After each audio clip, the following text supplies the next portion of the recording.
Iya gitu. Jangan tiba-tiba nanti olahraga udah saking semangatnya olahraga terus tiba-tiba pingsan. Bisa ya, Dok ya? Iya. Jadi Gitu.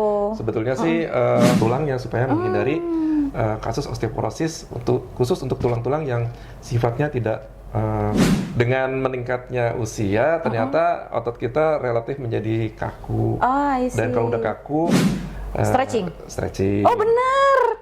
Dengan misalnya yoga itu baik untuk melatih kelenturan. Berolahragalah. Iya benar. Itu sih emang aku juga jujur ya, aku tuh beneran yang baru banget rutin olahraga ini paling 1 bulan dan itu selalu konsultasi sama dokter Sabto kayak aku nih hari ini boleh nggak sih, waktu itu aku pernah tanya sama dokter Sabto, aku belum 40 tahun tapi akan menjelang 2 tahun lagi aku 40 tahun. Banyak umurnya, ketahuan. Jangan ngomong umur, maaf ya.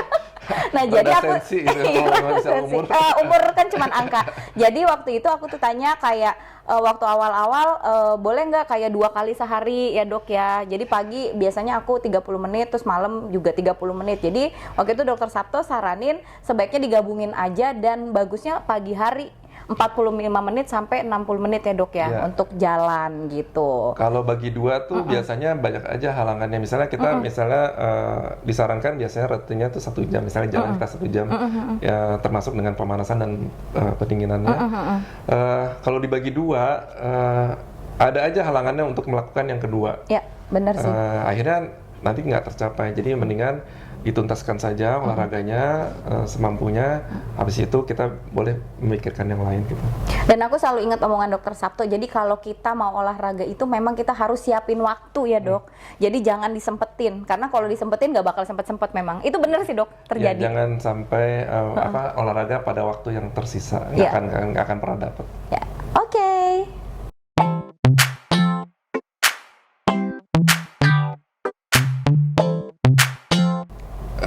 Istirahat itu perlu supaya badan kita tetap sehat. Jadi kalau sudah saya bilang tadi olahraga, sebetulnya nggak hanya itu. Jadi ada olahraga yang baik, makan yang bergizi. Nah yang satunya lagi adalah istirahat yang cukup.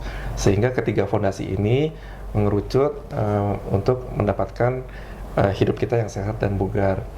Nah sehat itu macam-macam. Ada istirahat itu macam-macam, tapi secara garis besar dibagi 2, ada istirahat secara fisiknya, mentalnya maupun secara pikiran. Banyak hal sih yang bisa kita lakukan. Yang paling gampang mungkin tidur gitu. Kita harus mendapatkan kualitas tidur kita yang baik. Paling tidak dari segi waktu. Kita itu manusia itu sebetulnya makhluk yang mengikuti irama matahari. Jadi ketika matahari terbit dia terbangun. Kemudian ketika matahari terbenam dia masuk fase istirahat termasuk tidur. Nah tapi kan seringkali karena sesuatu hal ada yang orang tugas mau nggak mau harus tugas malam. Nah dia harus kemudian mengkompensasinya dengan tidur di waktu yang berbeda, misalnya kebalik gitu ya dok ya. Waktu malam dia harus terjaga, sementara waktu siang kemudian dia harus tidur.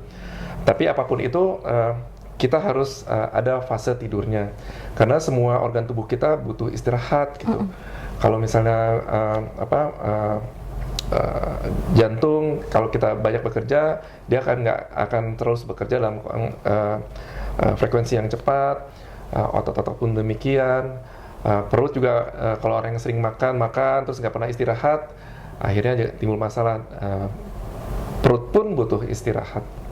Jadi waktu tidur itulah yang kemudian semua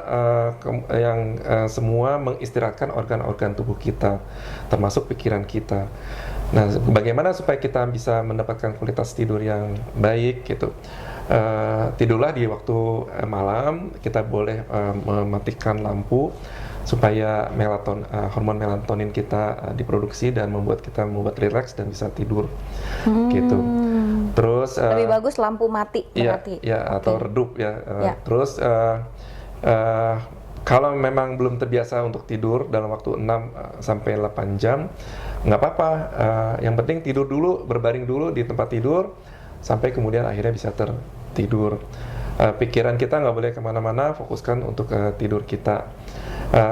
Tidur siang bagaimana? Tidur siang sangat dianjurkan. Kalau bisa tidur siang, siapkan waktu sekitar 1 jam itu sudah cukup. Kalau kita nggak bisa kayaknya, Dok. Iya, kayaknya nggak bisa ya tidur siang. Nggak pernah. Terakhir tidur siang berapa tahun yang lalu kali, atau berapa puluh tahun Saya yang juga lalu. udah lupa tuh tidur Iya, siang tuh. makanya. Apalagi kayak dokter Sabto gini ya, ini juga jadi pertanyaan juga sih, Dok. Kayak kan dokter sibuk banget. Mungkin pagi udah ke rumah sakit, habis itu udah ada operasi, habis itu poli gitu ya, melayani pasien ya. Terus kemudian nanti malam juga ada operasi lagi, terus pagi masih begitu lagi. Itu waktu tidurnya kan berarti pendek tuh, Dok. Nah, itu gimana tuh? Maksudnya apakah dokter menyempatkan juga gitu kayak abis operasi, mau operasi selanjutnya misalnya tidur dulu atau gimana? Atau sebaiknya gimana gitu sebenarnya? Kalau pola hidup saya bukan sesuatu yang pantas ditiru sih. Oh ya, oke, baik. Itu yang jadi pertanyaan sebenarnya, tidurnya kapan saya ya? tidurnya kadang-kadang selesai jam 2 pagi, kemudian Subuh udah bangun. subuh udah bangun dan pagi harus operasi. Saya hanya mencoba dalam 1 minggu itu saya benar-benar 2 hari off supaya benar-benar fokus untuk pemulihan istirahat. Walaupun nggak benar juga cara itu, tapi harus ada istirahatnya. Yang kedua, mencoba mendapatkan kualitas tidur yang baik gitu. Jadi kalau udah masuk kamar tidur, langsung matikan lampunya atau redup, kemudian kita fokus untuk tidur. Seringkali kan tidur kita tidak berkualitas ya. Kadang-kadang tidur tapi ngerasa kayak nggak tidur, kayak kita masih mendengar suara di sekeliling kita Iya, gitu aku kan. suka gitu tuh, iya. Atau tidur terbangun-bangun gitu, atau tidur dengan mimpi yang buruk gitu kan.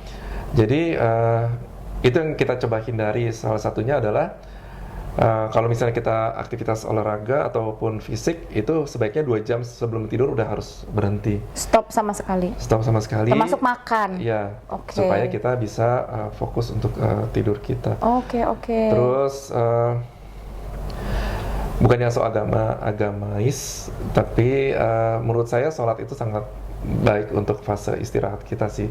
Jadi waktu kita sholat, kita mengistirahatkan semua pikiran kita. Makanya dia ada hadisnya tuh, jadikanlah sholatmu sebagai masa istirahatmu gitu kan.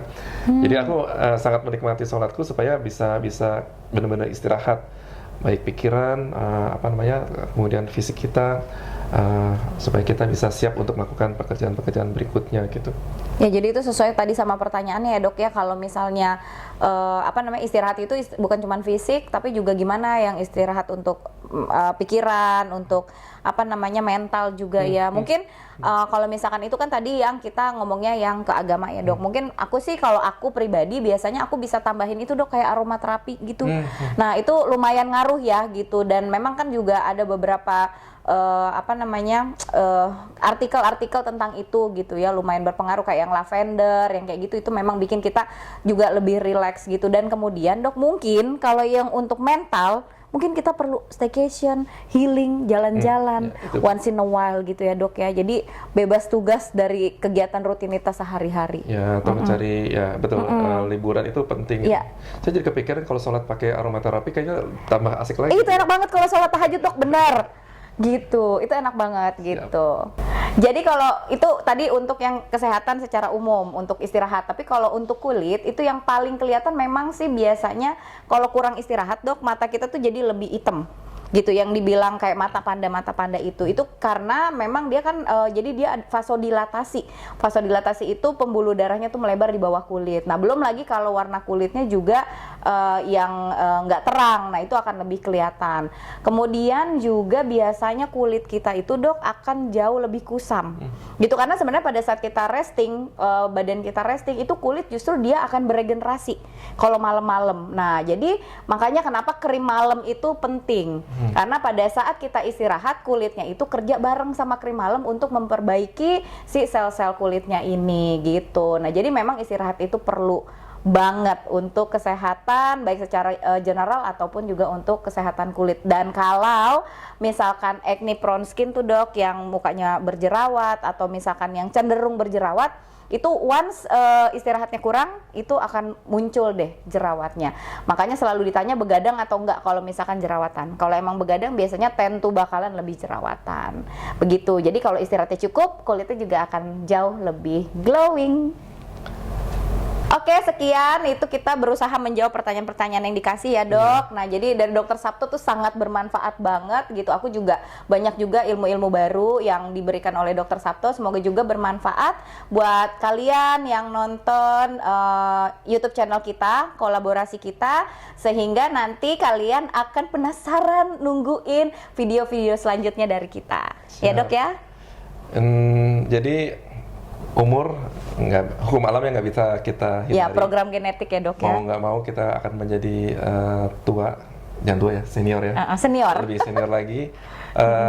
Tetapi tidak untuk ditakuti, tapi bagaimana kita menyikapi umur itu dengan sebaik-baiknya dengan melakukan upaya-upaya supaya kita tetap berkualitas dengan bertambahnya usia. Ya, hidupnya berkualitas, kulitnya berkualitas, kesehatannya berkualitas, dan insya Allah panjang umur ya, Dok. Amin. Amin. Oke, sampai jumpa lagi. Nanti ditunggu video selanjutnya. Jangan lupa untuk subscribe, untuk share, like, dan komen. Thank you.